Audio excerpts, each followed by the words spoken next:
오늘 말씀은 새 언약이라는 제목으로 말씀의 은혜를 나누도록 하겠습니다. 말씀의 주제가 있습니다. 주제는 하나님은 언약을 깨뜨린 죄인들을 버리지 않으시고 그리스도의 피로 새 언약을 세우셔서 우리의 마음을 새롭게 하신다는 내용입니다. 한국에서 태어나 자란 저희들 같은 대부분의 사람들의 경우에는 계약서 쓰는 것을 별로 좋아하지 않는 것 같습니다. 우리는 인간관계를 종이보다는 정으로 또 사랑으로 신뢰로 그렇게 관계를 맺고 있기 때문입니다.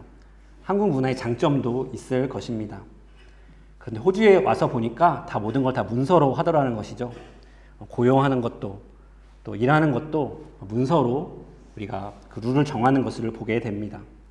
제가 지난 교회에서 부목사로 있으면서는 그래서 나름대로 행정목사로 있으면서 사역자들이 다 직무 계술서가 포함된 계약서를 쓰려고 나름대로 캠페인을 벌였습니다. 왜 써야 되는지 모르겠다고 하시는 그 이제 목사님들, 전도사님들, 또 장로님들 붙들고 제가 만나서 설득하고 그렇게 했습니다. 그래서 저는 제 계약서는 못 썼는데 제가 끝나고 나오고 나서는 사역자들이 다 제가 만들어 놓은 표준 계약서를 만들어 사용하고 있다고 그렇게 얘기 들었습니다.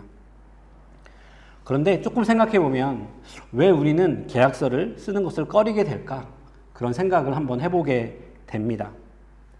왜냐하면 계약서를 쓰게 되면 불편한 일이 생기기 때문입니다.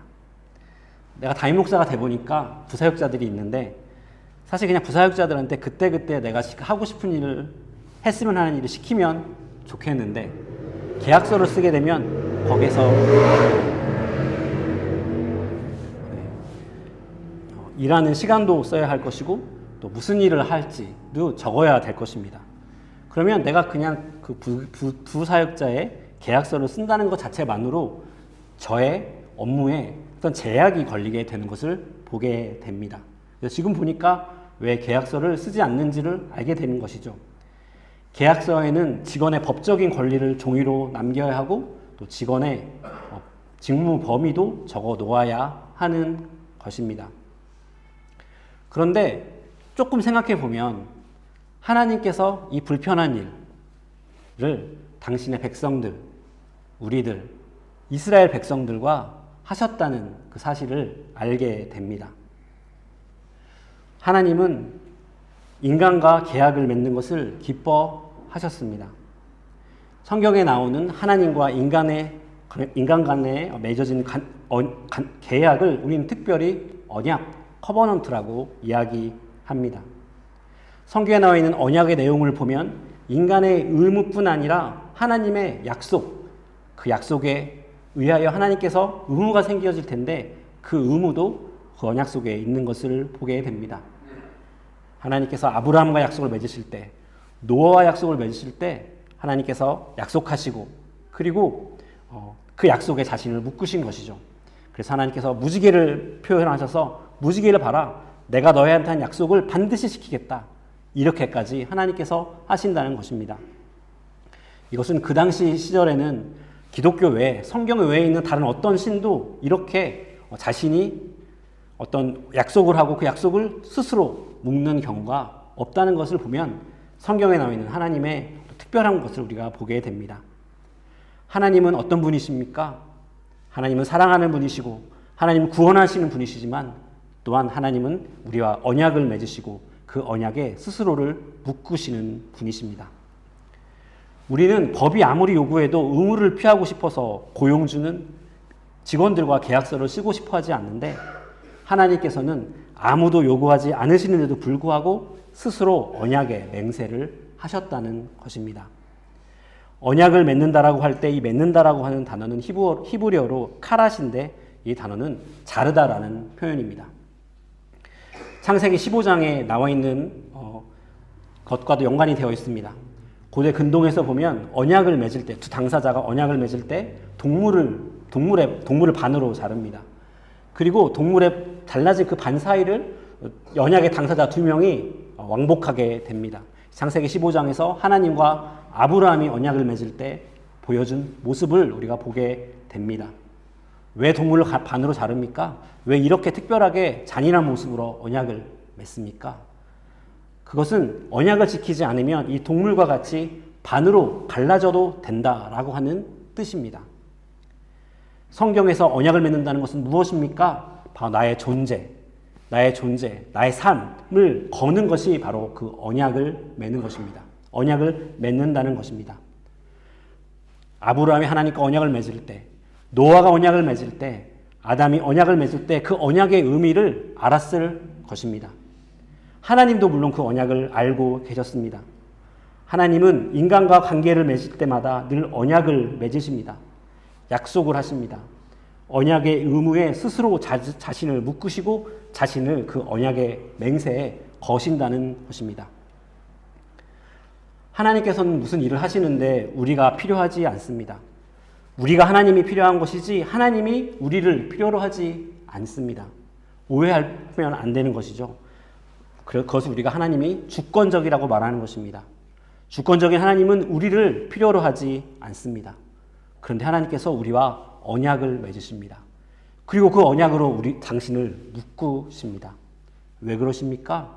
하나님께서 우리를 사랑하시기 때문에, 하나님께서 우리를 사랑하시기로 결정하셨기 때문에 하나님께서 우리를 언약의 파트너로 삼으셨다는 것입니다. 사람들은 우리가 하나님을 인정하면, 전능하신 하나님이 살아계시다는 것을 인정하면 인간이 가치가 없어지는 것처럼 그렇게 생각을 합니다. 사실 그것이 처음에 뱀이 하와를 유혹한 것입니다. 뱀이 하와에게 어떻게 유혹했습니까? 하나님이 선악과를 진짜 먹지 말라고 하더냐? 아무 일도 안 생긴다. 하나님께서 네가 선악과를 먹으면 눈이 밝아져 하나님과 같이 되는 길을 싫어하기 때문이야. 하나님은 네가 성장하는 것, 하나님은 네가 같이 있어지는 것을 싫어하기 때문이야. 그렇게 뱀이 하와를 유혹했습니다. 정말 그렇습니까? 그렇지 않습니다. 사실은 반대입니다. 하나님을 알면 인간의 가치가 올라갑니다. 하나님은 우리의 가치를 인정하기를 원하십니다. 제가 좋아하는 비유 중에 대부분의 분들은 한 2번 정도 들으셨을 텐데 한 번도 안 들어보신 분들이 계시기 때문에 또 하겠습니다. 가수 아이유의 비유입니다. 저는 가수 아이유가 이런 말을 했었습니다. 연애를 하면 자존감이 올라간다고 합니다. 사랑을 하면 자존감이 올라간다고 합니다. 왜냐하면 내가 연애를 한다는 건 사랑하는 사람이 생겼다는 건데, 사랑하는 사람이 생겼으면 그 사람이 굉장히 대단하게 보일 것입니다. 그런데 그 사랑하는 사람이 나를 좋아한다는 것이 바로 연애를 한다는 이야기 아니겠습니까? 그러면 내가 너무나 대단하게 생각하는 사람이 나를 좋아한다는 사실을 알았을 때 느껴지는 자존감, 내가 너무 올라가게 되는 것이죠. 내가 사랑하는 사람이, 사랑하는 대상이 나라고 하는 사실 때문에 나를 사랑하지 않을 수 없다고 이 아이유가 했던 말을 했는데, 그 말 가운데 진리가 있다라고 제가 생각이 들었습니다. 성경은 하나님이 인간을 당신의 형상으로 만들었다고 선포합니다. 남자뿐 아니라 여자, 부자, 가난한 사람, 어른뿐만 아니라 아이들 모두 똑같이 하나님께서 당신의 형상으로 만드셨다고 그렇게 성경은 선포합니다. 성경이 쓰여질 당시에 그 어떤 문헌에도 이런 주장이 없습니다. 모든 사람이 하나님의 형상으로 만들어졌다는 것이, 왕의 형상으로 만들어졌을 수는 있습니다.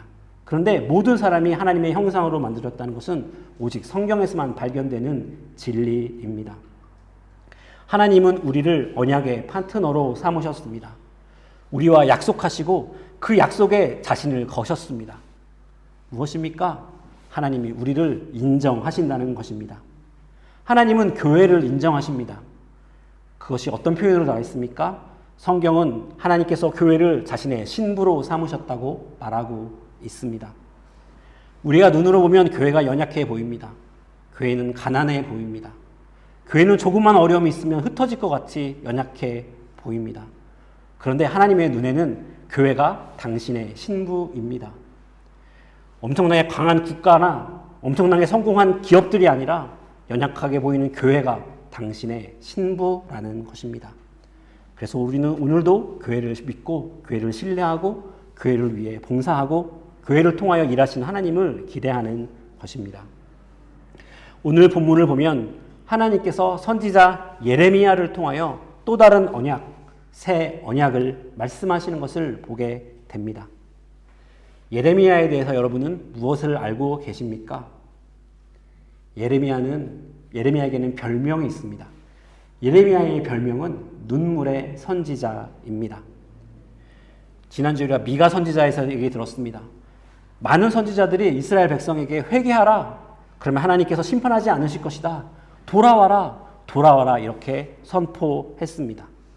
그런데 예레미야는 어떤 선지자였느냐면 이미 멸망이 하나님이 남유다에 대한 하나님의 심판이 이미 다 결정된 이후에 활동한 선지자입니다.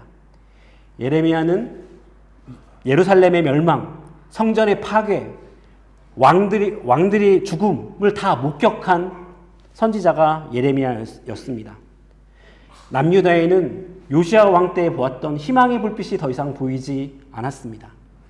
남유다에게 남은 것은 오직 멸망뿐이었습니다. 이제 예레미야에게는 남아있는 것은 그 멸망하는 남유다를 향하여 흘릴 눈물밖에 없었습니다. 그래서 예레미야를 눈물의 선지자라고 말하는 것입니다. 예레미야는 사람들에게 이미 심판이 결정되었으니 바벨론에게 저항하지 말라고 이야기하기도 합니다. 그런데 그렇게 남유다의 심판에 대하여 말하고 이제 드디어 남유다가 28장, 예레미야 28장에서 멸망하고 포로로 잡혀가게 되는데 바로 그 직후 30장부터 34장까지 하나님께서 예레미야 입술을 통하여 포로로 잡혀간 유대인들에 대하여 위로의 메시지를 전하는 것을 보게 됩니다. 그리고 오늘 본문이 그 위로의 메시지의 클라이막스에 해당합니다. 하나님께서 다 멸망한 남유다와 이스라엘 향하여 어떤 위로의 말씀을 던지십니까? 31절 말씀을 보면 여호와의 말씀이니라 보라 날이 이르리니 내가 이스라엘 집과 유다 집에 새 언약을 맺으리라. 하나님께서 새 언약을 맺으실 것입니다. 멸망한 이스라엘 백성 남유다의 폐허 위에 하나님께서 새 언약을 맺으실 것입니다. 멸망하고 실패한 곳에서 늘 일으키시는 그 하나님의 그 속성, 본인의 성품 그대로 하나님께서 새 언약을 맺으실 것입니다. 이 새 언약은 남유다뿐만 아니라 130년 전 멸망한 북이스라엘에게도 해당하는 언약입니다. 하나님께서 혹시 사람들이 잊을까봐, 헷갈릴까봐 남유다, 북이스라엘을 다 두 번 구분해서 하나님께서 말씀하고 계신 것입니다. 이스라엘은 남북으로 나뉘어 싸웠습니다. 우상 숭배에 빠졌습니다. 온갖 악한 일을 저질렀습니다. 바알 신상을 성전 마당에 세우고 1월 성신을 섬기는 일을 하였습니다. 성전 앞에서 바로 하였습니다. 그리하여 하나님께서 남유다와 이스라엘을 멸망하는 것 외에는 남아있지 않았습니다. 예레미야에게 눈물밖에는 남아있지 않았습니다. 그런데 하나님께서 새 언약을 약속하십니다. 회복의 날이 올 것이라는 것입니다. 오늘 본문은 구약성경 전체에서 새 언약이라는 표현이 유일하게 직접적으로 등장하는 장면입니다. 처음이자 마지막입니다. 우리가 구약성경, 신약성경이라고 하는 말도 바로 이 약이라고 하는 게 바로 이 언약에서 온 말입니다. 남유다는 바벨론에 끌려가 고난을 당할 것입니다. 그들이 지었던 끔찍한 죄들 때문에 고난을 당할 것입니다. 하지만 그것이 끝이 아닙니다. 그 날이 올 것입니다. 하나님께서 새 언약을 준비하고 계십니다. 파괴되었던 이스라엘이 회복되고 하나님께서 그들과 새로운 언약을 맺으실 것입니다. 하나님께서 더 좋은 것으로 준비하고 계시다라는 말이 이 위로의 중심에 있습니다. 여러분, 우리는 고난을 겪을 때가 있습니다. 그 고난에서 어떨 때는 그 고난이 우리의 죄 때문에, 우리의 실수 때문에, 우리의 잘못된 결정 때문에 일어나는 징계도 있습니다. 그런데 하나님께서 우리를 징계하시는 이유는 사실은 유일한 이유가 무엇입니까? 더 좋은 것을 주시기 위해서입니다. 인생에서 고난이 생겼을 때 우리가 무엇을 기대할 수 있습니까? 하나님께서 이제 내게 더 좋은 것을 주시겠구나. 그렇게 기대할 수 있는 것입니다. 32절 말씀을 보면 이 언약은 내가 그들의 조상들의 손을 잡고 애굽 땅에서 인도하여 내던 날에 맺은 것과 같이 아니할 것은 내가 그들의 남편이 되었어도 그들이 내 언약을 깨뜨렸음이라. 여호와의 말씀이니라. 새 언약이 있다는 것은 하나님께서 이스라엘 백성과 너희와 이제 새 언약을 맺겠다고 말씀하셨다는 것은 옛 언약이 있었다는 것입니다.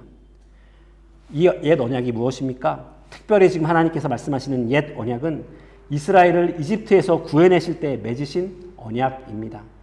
우리는 그 언약을 모세 언약이라고 말하기도 하고 시내산 언약이라고 말하기도 합니다. 하나님께서 이스라엘을 탈출시키셨습니다. 그리고 이스라엘과 언약을 맺으셨습니다. 그 언약의 목적은 출애굽기 6장 7절에 이렇게 나와 있습니다. 너희를 내 백성으로 삼고 나는 너희의 하나님이 되리니 나는 애굽 사람의 무거운 짐 밑에서 너희를 빼낸 너희의 하나님 여호와인 줄 너희가 알지라. 성경에 많은 언약이 있습니다. 그런데 그 언약의 목적은 하나같이 같습니다. 그 목적은 무엇입니까? 하나님께서 당신의 백성의 하나님이 되시고 또 그들을 하나님의 백성으로 부르시는 것. 그것이 모든 언약의 목적입니다. 하나님께서 바라시는 것은 특별한 것이 아닙니다. 내가 너희의 하나님이 되는 것, 내가 너희의 주인이 되는 것, 그리고 너희가 나의 백성이 되는 것, 그것을 인정하라. 그것이 하나님께서 원하시는 유일한 것이었습니다. 성경 전체가 그것을 말합니다. 성경 마지막은 요한계시록이죠. 요한계시록 21장을 보면 인류 역사의 클라이막스를 이렇게 그리고 있습니다. 마지막 때 새 예루살렘이 하늘에서 내려옵니다. 21장 3절을 보면 내가 들으니 보좌에서 큰 음성이 나서 이르되 보라 하나님의 장막이 사람들과 함께 있음에 하나님이 그들과 함께 계시리니 그들은 하나님의 백성이 되고 하나님은 친히 그들과 함께 계셔서. 성경에 나타난 하나님의 목표가, 하나님의 비전이 바로 이것입니다. 하나님의 백성이 있고 그리고 하나님께서 그들의 하나님이 되는 것, 그것이 바로 하나님의 비전입니다. 그것이 하나님의 에덴 동산에서의 비전이고 그것이 이스라엘 백성을 선택하시고 가나안 땅에 심으신 하나님의 비전이었습니다. 출애굽기를 보면 출애굽기 중반 이후에 이스라엘에게 두 가지를 하나님께서 주시는 것을 보게 됩니다. 첫째는 율법이고 둘째는 제사입니다. 왜 이 두 가지가 필요합니까? 하나님께서 이스라엘 백성 가운데 거하시기 위하여, 하나님이 이스라엘 백성의 하나님이 되고 또 이스라엘 백성이 하나님의 백성이 되기 위하여 율법과 제사가 필요했다는 것입니다.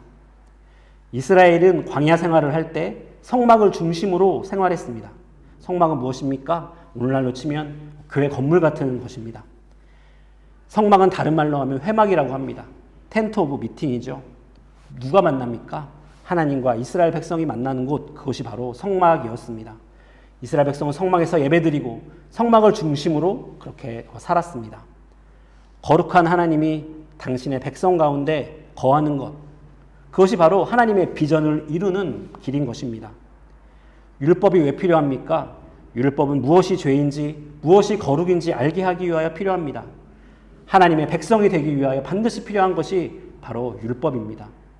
제사가 왜 필요합니까? 거룩하지 못해 죄를 지은 백성을 다시 거룩하게 만들기 위하여 필요한 것이 제사인 것입니다. 이스라엘 백성이 하나님의 백성이 되기 위하여, 하나님이 그들의 하나님이 되기 위하여 필요한 것이 바로 율법과 제사였습니다.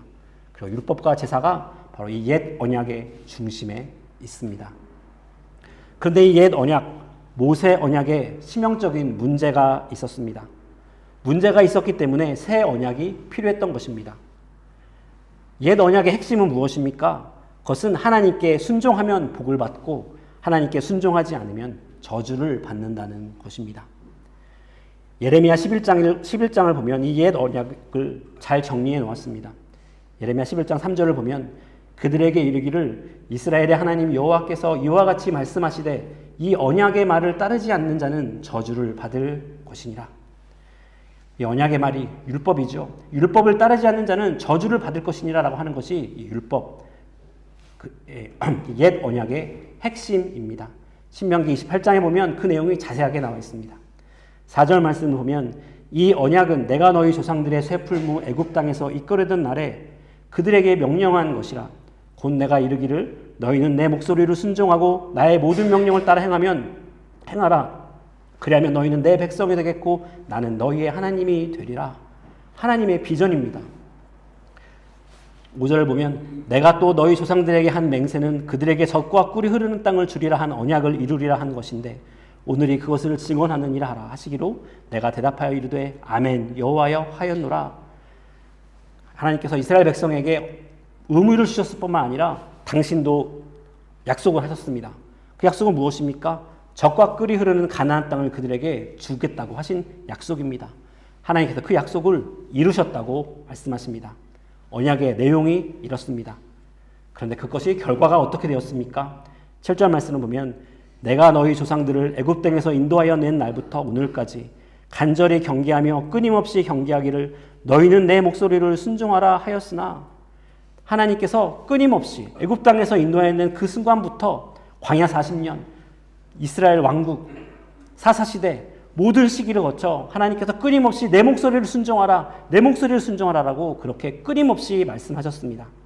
8절 말씀을 보면 그들이 순종하지 아니하며 귀를 기울이지도 아니하고 각각 그 악한 마음에 완악한 대로 행하였으므로 내가 그들에게 행하라 명령하였어도 그들이 행하지 아니한 이 언약의 모든 규정대로 그들에게 이루게 하였느니라 하라. 이 규정대로 그들에게 이루었다는 게 무슨 말입니까? 하나님의 저주가 그 안에 임하였다는 것입니다. 구약성경은 이스라엘이 이 언약을 처음부터 지키지 못했다고 증언합니다. 하나님께서도 그렇게 말씀하고 계시죠. 출애굽 후 이스라엘 백성이 시내산에 도착합니다. 그리고 그곳에서 1년 동안 하나님의 백성이 무엇인지에 대한 훈련을 받습니다. 모세가 시내산에 올라가서 40일 동안 있으면서 하나님으로부터 돌판에 새겨진 10계명을 받죠. 10계명을 받아서 내려오게 됩니다. 내려오니까 무엇을 봅니까? 남아있던 이스라엘 백성들이 걱정하는 마음이 생긴 겁니다. 왜 모세가 안 내려오지? 우리는 어떻게 하지? 그러면서 가지고 있는 금을 다 모아서 금송아지를 만들고 그 앞에서 춤을 추고 예배하고 있었습니다. 모세 손에 들려져 있었던 돌판 위에 10계명이 적혀 있었습니다. 그런데 거기에 1계명과 2계명을 어기고 있었던 것이죠. 언약의 잉크가 마르기도 전에 이스라엘은 언약을 깼다는 것입니다. 이후에 이스라엘의 역사는 어떻습니까? 우리가 그동안 보았던 이스라엘 역사는 어땠습니까? 정말 스트레스 받을 정도로 그렇게 죄를 짓고 우상 숭배하고 하였던 모습을 우리가 보지 않았습니까? 광야 40년은 어땠고 사사시대는 어땠습니까? 통일왕국시대, 분열왕국시대 하나같이 이스라엘에게 있었던 영광은 짧았습니다. 하나님께 순종하고 복을 받을 시간은 짧았고 대부분의 시절은 하나님께 반역한 세월이었습니다. 하나님께서 그들에게 순종하라고 말씀하시지만 그들에게는 그럴 능력이 없었습니다. 이스라엘의 역사는 하나님의 언약을 깨뜨린 역사입니다. 왜 이런 일이 일어났습니까? 그들에게 그것을 지킬 수 있는 능력이 없었기 때문입니다. 옛 언약의 가장 큰 역할은 무엇입니까? 옛 언약의 중심엔 율법이 있죠. 율법은 죄를 알게 합니다. 우리에게 은혜가 필요하다는 것을 알게 합니다. 예레미야는 인간의 문제에 대해서 이렇게 말했습니다. 예레미야서 17장 9절을 보면 만물보다 거짓되고 심히 부패한 것은 마음이라 누가 능히 이를 알리오마는. 성경에서의 마음이라는 것은 단순히 감정을 말하는 것이 아닙니다. 히브리어로 레브라고 하는데 이 표현에는 생각, 의지, 감정이 다 포함된 그런 속사람을 말합니다. 인간의 속사람에 심각한 문제가 있습니다. 모든 사람에게 그렇습니다. 어쩌면 겉으로는 거룩한 모습으로 살 수 있을 것도 같은데 그 사람들조차도 사실은 이 속마음에는 심각한 문제가 있다는 것입니다. 선행을 하여도 그 동기가 잘못되었을 수 있습니다. 문제는 마음입니다. 옛 언약은 그 마음의 문제를 해결하지 않았습니다. 33절 말씀을 보면 그러나 그날 후에 내가 이스라엘 집과 맺을 언약은 이러하니 곧 내가 나의 법을 그들의 속에 두며 그들의 마음에 기록하여 나는 그들의 하나님이 되고 그들은 내 백성이 될 것이라. 여호와의 말씀이니라. 다시 한번 하나님께서 당신의 비전을 말씀하십니다. 그 비전은 새 언약의 비전입니다. 율법은 옳고 그른 것을 가르쳐주지만 마음을 고치지는 못했습니다. 그런데 그날이 올 것입니다. 그날에 하나님께서 이스라엘과 새 언약을 맺으실 것입니다.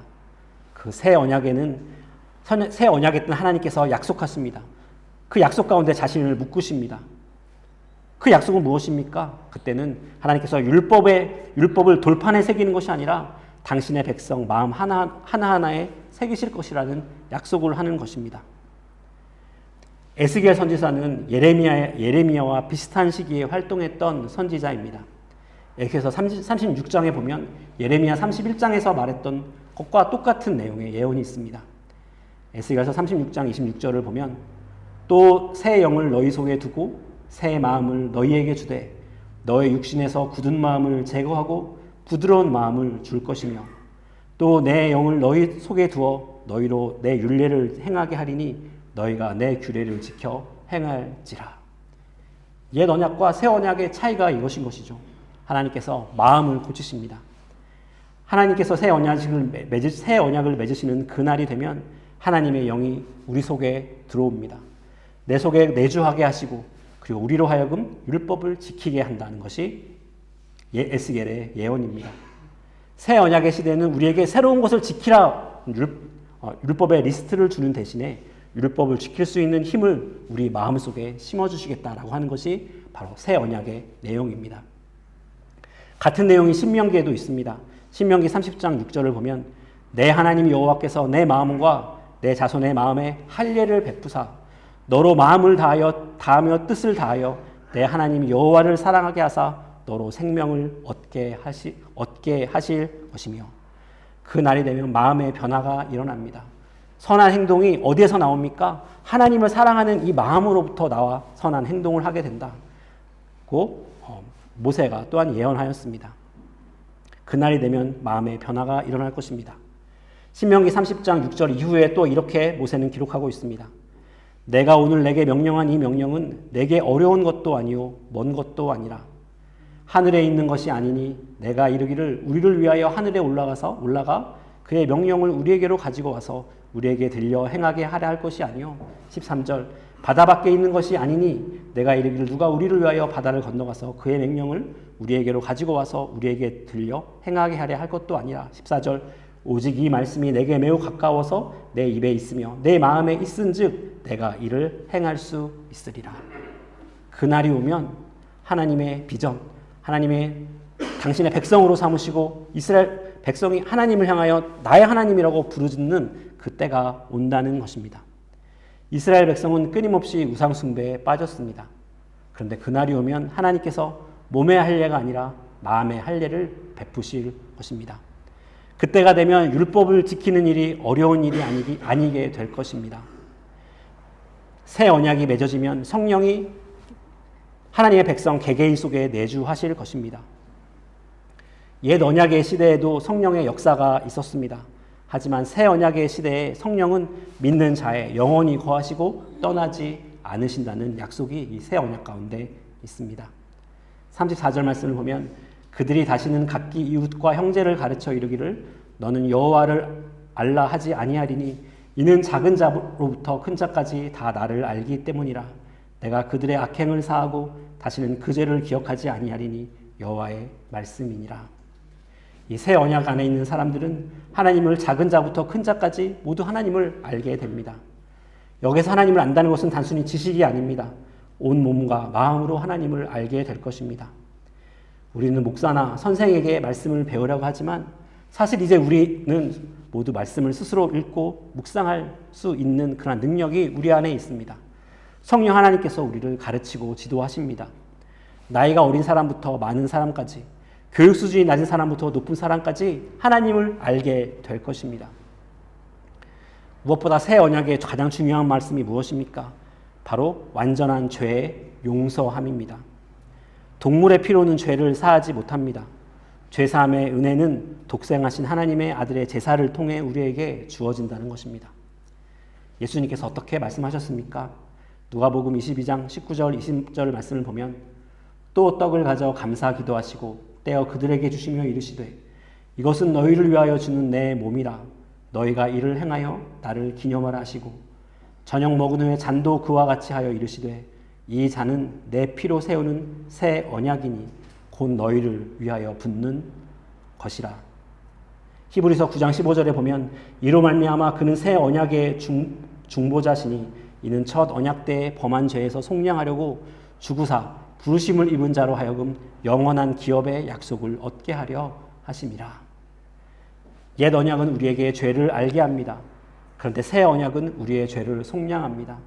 새 언약 속에서 영원한 기업의 약속이 있습니다. 이스라엘은 영적으로 육적으로 폐허가 되어 있었습니다. 그리고 하나님께서 그 폐허 위에 앉아있는 예레미야를 통해 새 언약을 약속하시는 것입니다. 그 새 언약이 무엇입니까? 바로 그리스도의 십자가와 부활을 통해 이루어진 죄사함의 복음입니다. 우리는 새 언약의 백성들입니다. 새 언약 속에 있지만 그럼에도 불구하고 우리들은 여전히 넘어질 때가 있습니다. 영원한 약속이 있고 성령의 도우심이 있지만 여전히 넘어질 때가 있습니다. 우리가 구약성경을 읽으며 이스라엘의 모습을 보며 한심해하지만 또 우리 안에 그러한 모습이 여전히 남아있는 것을 보게 됩니다. 여전히 우리에게 하나님보다 더 사랑하는 것이 있습니다. 여전히 우상숭배의 모습이 우리에게 있는 것입니다. 우리는 여전히 거룩한 척합니다. 겉으로는 거룩한 척하지만 그러나 그 동기가 무엇입니까? 하나님께 영광 돌리려는 것이 아니라 사람에게 잘 보이려고 하는 것이 아닙니까? 사람에게 칭찬받으려고 하는 것이 아닙니까? 우리는 마치 예전에 옛 언약에 속한 자처럼 모든 것을 내 힘으로 하려고 합니다. 내 힘으로 하려고 하기 때문에 실망하고 절망할 때도 있습니다. 여러분, 새 언약에 속한 우리들은 무엇이 다릅니까? 실패하지만 넘어지지만 그럴 때마다 우리는 매일같이 십자가 아래로 나아간다는 것입니다. 내 안에서 성령 하나님께서 일하십니다. 내 안에서 일하시는 성령 하나님이 없으시면 내가 선한 일을 할 수 없다는 고백을 가지고 하나님께 은혜를 구하며 매일같이 나아가는 것입니다. 그러면 성령님은 하나님께서는 어떻게 하십니까? 우리를 그때마다 새롭게 하시고 우리를 회복시킨다는 약속이 이 새 언약 가운데 있습니다. 우리 안에 새 성령님이 있으시기 때문입니다. 내 힘에 의지해서 율법을 지킬 수 없다는 것이 증명되었습니다. 여러분, 스스로를 너무 믿지 마십시오. 내가 스스로를 너무 믿기 때문에 너무 잘하려고 할 때도 있고 스스로를 너무 믿기 때문에 실패하면 너무 큰 실망을 하지 않습니까? 성경은 구약 성경이 우리에게 말해주는 것은 무엇입니까? 옛 언약이 우리에게 말하고자 하는 것은 무엇입니까? 아무리 좋은 율법이 있어도 네가 아무리 최선을 다하더라도 네 힘으로는 실패한다는 것입니다. 그래서 하나님께서 우리에게 새 언약을 주시고 약속을 맺으셨습니다. 우리 힘으로 할 수 없기 때문에 성령께서 우리를 도우신다는 것입니다. 신앙이 성장한다는 것은 무엇입니까? 점점 더 옛 언약의 사람에서 새 언약의 사람으로 변해간다는 것입니다. 새 언약 가운데 있는 여러분은 모두 복받은 사람들입니다. 오직 복음의 능력에 의지해 살아가는 우리 무지개 교회 성도들 되기를 주님의 이름으로 축원합니다. 아멘. 찬송가 310장 하나님의 은혜로 하시고 함께 기도하시겠습니다.